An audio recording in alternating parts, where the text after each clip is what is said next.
Welcome to Breast Implant Illness Hope for Healing. This is Cecily Henderson, your host. Thank you for joining us today. I have a very special guest I would like to introduce you to. She is a remarkable woman spreading hope, faith, and a strong message of self-love. So if you don't mind, I'd love to talk a little bit about your book. Yes. I when I so I purchased it and I thought, okay, this is like a 318 page book. And I'm like, okay, can I get through this? And my husband, I was reading it. It took me one day. I didn't put it down. I could not stop reading it. The main character, Willow, I connected with her and all of Mhm. the things that she was going through, her darkest thoughts. Because when I had cancer and Mhm. I had breast implant illness and I was paralyzed, I just remember thinking these very deep, dark, hopeless thoughts. And, Yeah. am I going to live? Am I going to continue to be here? And then am I going to be able to take care of my family? And all of those emotions were going on as I was reading your book. And I was going along with the story. I'm like, oh my gosh, this relates to me. This is what something I went through. And it was so healing. By the time I got to the end of the book, I had so much gratitude Mm. in my heart for the people that had helped me. And then, of course, for God Mm. getting me through what I went through. Because it was, and what the character and what you went through. And he gets you through it. And it was a very healing experience. So please, I want you to tell us a little bit about your book and share, why you decided, what inspired you to write it. Yeah. Well, I wrote it because when I was going through breast cancer, I sought out, this will come up with the movie too, sought out media, sought out books about what I was about to embark on. I was so fearful. But if I could read about it and I could read a story that somebody lived, I could read or watch a movie about a breast cancer patient that walked off the set and they were alive and they were happy.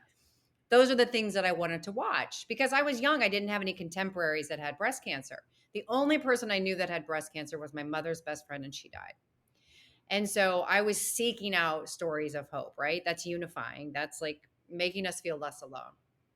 And so people gifted me beautiful books, faith-based books, self-esteem books, self-help books, beautiful books. But none of them were a fictional depiction of a story that I was about to go through. So I watched my friends show up month after month. I went through 15 months of chemotherapy, and I was like watching at the same time. That was probably the height of the housewives of every city now.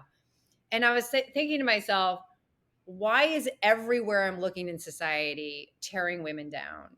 And why is the community around me shoring me forward? What's the difference? Well, the world isn't showing that, right? That's not what we're showing to the world. So what if Right. I wrote a book about that? What if I showed women championing for each other and saving a life? Would that matter?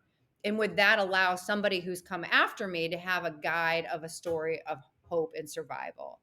And so I started to take meticulous notes during my journey, and really my goal was to write a book about a hopeful story.